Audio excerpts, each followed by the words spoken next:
eu. Hai să vă arăt cum să luați câteva conturile de Brawl Stars.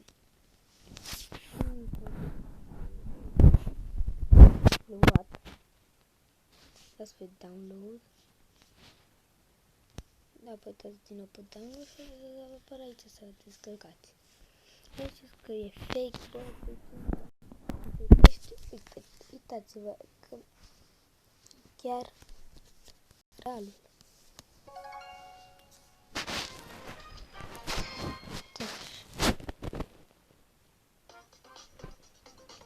Uitați. Bun. Princess Pro.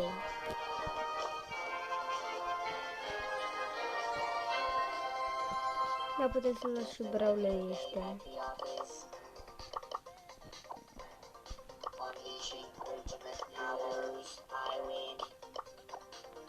Deci mai am încă două conturi, dar nu sunt la fel. Și ca să jucați trebuie să dați aici. Ca să jucați.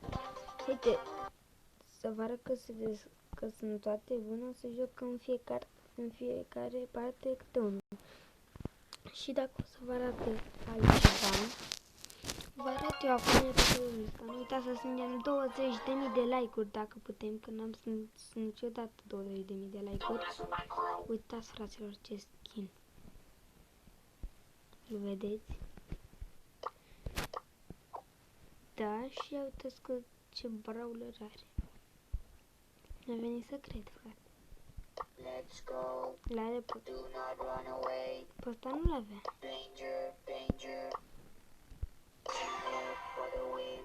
Și uitați-l și pe acest albastru. Hai, frate, să strângem 20.000 de like-uri. Din toată inima mea, 20.000 de like-uri, vă rog.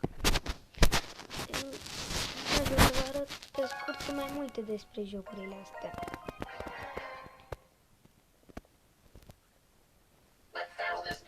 Deci vedeți, da?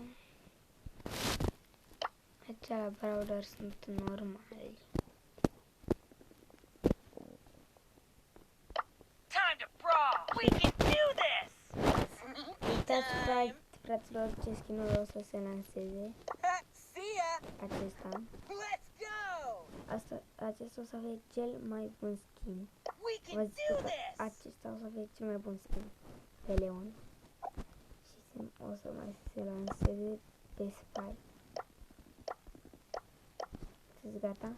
Acest skin și acesta e cel mai bun de până acum. Și acesta.